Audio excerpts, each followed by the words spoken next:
Welcome to Cambridge Golf Club. If you watched my previous video, you saw that I finally broke 80 this season, and what you're about to see is that I go even lower today by doing three very simple things.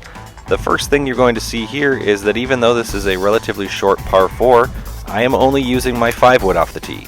That will be a real trend today. The main thing I'm going to be doing is not using my driver very often. The reason I chose to do so on this hole is that it is a relatively narrow landing area and there are trees lining both sides of the fairway. So if I missed a little bit, it would be a really hard approach in. And even though I hit the fairway with my 5-wood, I absolutely flubbed that approach shot and I ended up about 20 yards short.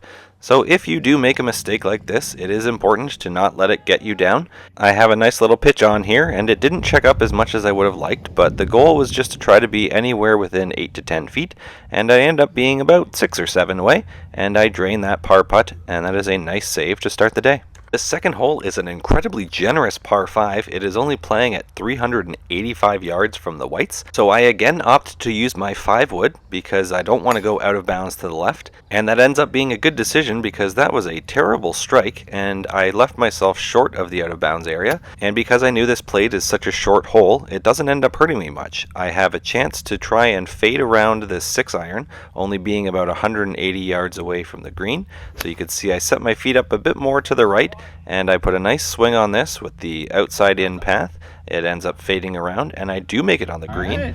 We got an eagle putt. So by playing this hole smarter and less aggressive, I have still left myself with a chance to 2-putt for a birdie, and there is a lot of break right up near the hole here, and you can see that even though I miss a bit on the low side, it starts to roll away, but I tap in that birdie putt and I am 1 under through 2. The third hole is another par 5, but this one is playing at 470 yards from the whites, so I do decide to pull out my driver here. Because I often like to hit a fade with my driver, I noticed that there was a wide enough landing area up in the fairway that I felt comfortable making the attempt here, and I'm glad I did because it was just that predictable fade that ended up on the left side of the fairway, and I do have a chance to go for the green in 2. It is about 210 yards away, and although I missed my line with this 5-wood, I actually ended up being on the green. I thought when I first hit it I might have ended up short and in that bunker that you can see behind me, but these are back-to-back eagle putts, so that is a really fun way to start the day, and I don't do as good a job lagging this one up there. It goes a little bit further past the hole than I would have liked, and it ends up being the best case scenario for a 3-putt because I still manage a par. For this next hole, you're going to see my buddy Matt teeing off, and I wanted to include this one because I noticed after his first couple of holes, he really has this awesome sling on his driver. He sets it up way out to the right, and look at that thing hook all the way around. Even though this is a very tight fairway, he had the confidence in that shot shape, so I respect that. That was a fun tracer to put on. However, for my shot, I am continuing with my strategy. I am back to the 5-wood here because I would have liked a little bit wider fairway to attempt the driver. So I just put a nice smooth swing on here. It does go a little bit left again, which I'm totally okay with because it ends up still in the fairway. It's a really tricky fairway. I didn't get a good shot of everything, but both sides kind of slope like this, so there was really no flat space. I did the best I could to get it up by that pin, and it lands in a really good spot, but starts to roll a little bit left, and thankfully it holds on to that edge. And as I drop one of the largest pins I've ever seen, you can see that when I walk down by the ball, I don't even really need to crouch to get a look at what this break is like, because it really slopes off. So if that would have rolled another 2 feet to the left, it would have been gone. But thankfully I have a chance to step up and knock in another birdie. That now brings me to -2 through 4 holes, and if you are enjoying what you're seeing, I would really appreciate it if you could click that subscribe button and click like on this video, because I'm trying to get to 500 subscribers by the end of this summer. So as we watch Matt step up here, I didn't get a chance to get his approach shot, but he put his super close, and he also taps in a birdie and does some really quick wings here. It's great to see when your playing partners are also playing well. Hole number 5 is a relatively short par 3. It's only 140 yards, slightly downhill. I put a smooth swing on this and it draws a little bit more to the right than I would have liked, but I did want to err on the side of caution. You can't see from this camera angle, but there was a bunker short left. So there's a really long putt that I've got from just onto the fringe there, and I leave it a little bit shorter than I would have liked. It ends up being a tester for a par, and I'm trying to keep a nice clean scorecard going here, and that drops in. I am now -2 through 5 and feeling really good about where my game is today.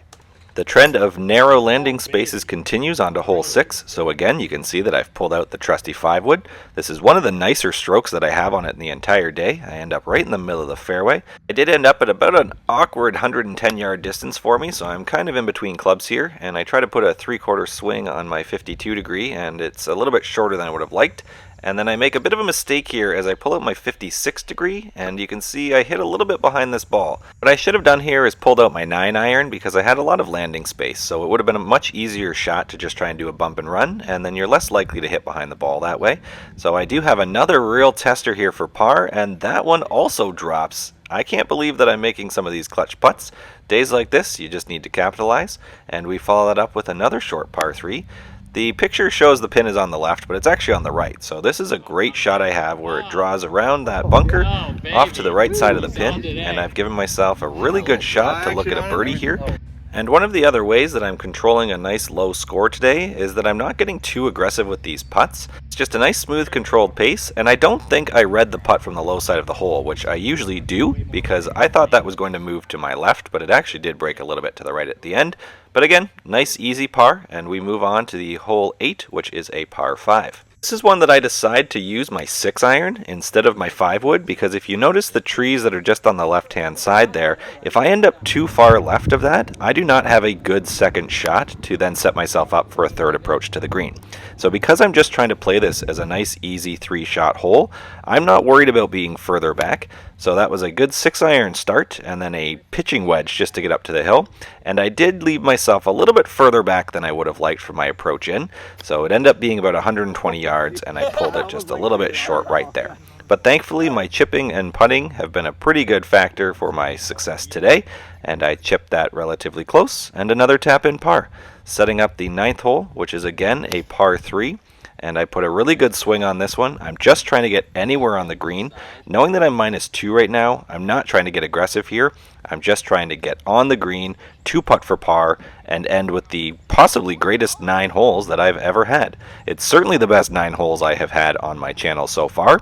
So if you are enjoying what you're seeing as I'm -2 through 9, again, I would like to recommend that you click like and subscribe, and hopefully you're able to learn a little bit here about having a smart, conservative game can be your key to success. I know I do not have the world's greatest swing, and I certainly do not bomb the ball 300 yards. Despite that, I still play at a single handicap level, even though I sometimes make really bad shots, like this opening tee shot on the 10th hole. This sends off into the left side, and thankfully it found a little gap between the trees, and with this being another par 5, I am thankful that I can just punch it out to a safe spot. So I do end up finding the fairway, leaving myself about 100 yards into the green, and another nice smooth swing there that ends up just a bit short right of the pin, but I'm giving myself another chance at bird.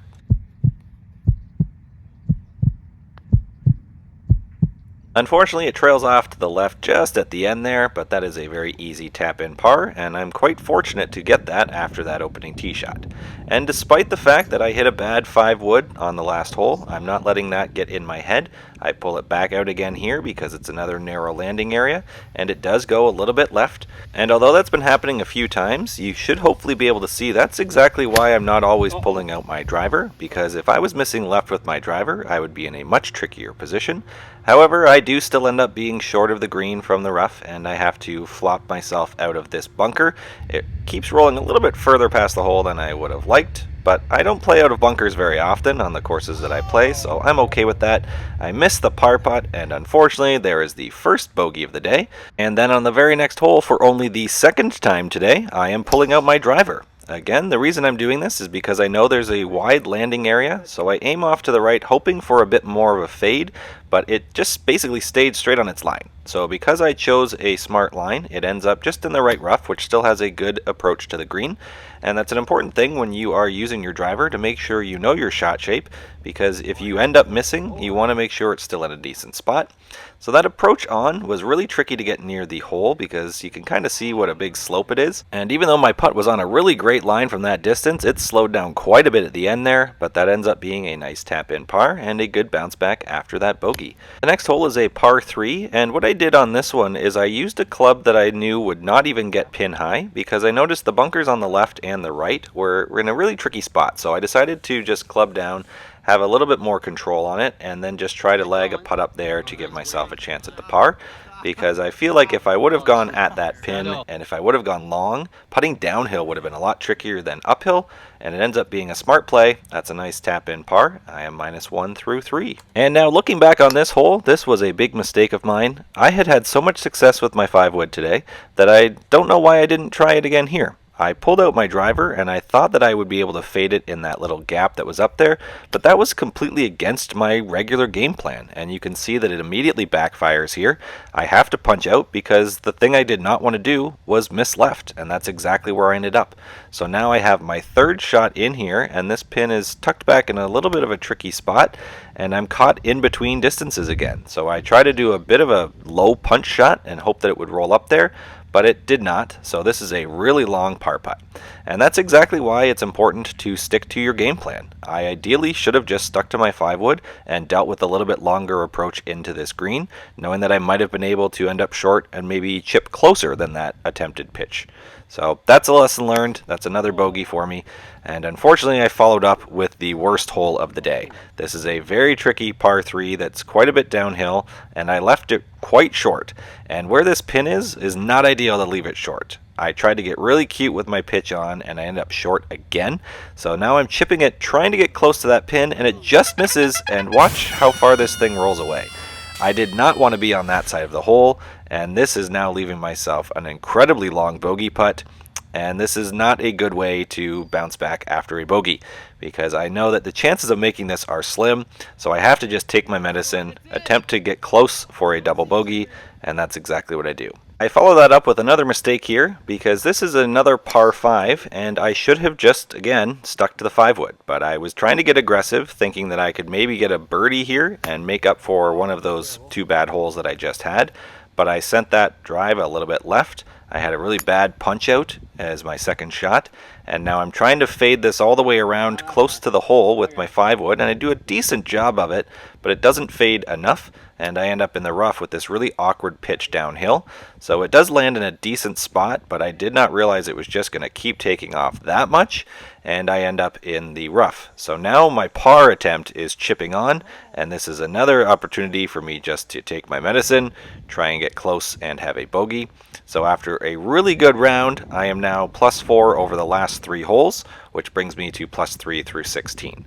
And now what I'm doing is just having a mental reset here. I'm reminding myself that with 2 holes to go, I'm having a great round. This is really exceptional for me, and breaking 80 is well within sights again, so I go back to my strategy. I hit a nice little 5-wood here, I scratch my leg to make sure that I'm comfortable on my approach shot, and I get on the green with a really good shot here, and just like that, I'm bouncing back.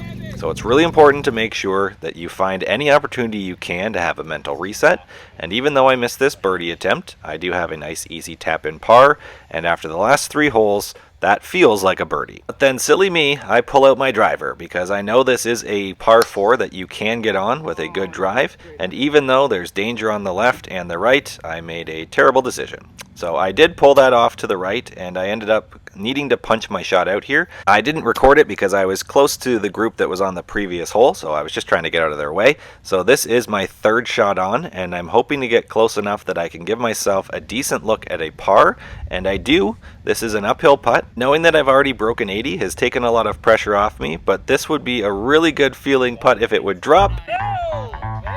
And it does, and this round feels really good, even though I bailed on my strategy a couple of times when I should not have. That was a wonderful front 9 and a decent back 9. And boom, we have back-to-back bounties. That is 2 sub-80 rounds in a row. Feeling really good about where my game is right now.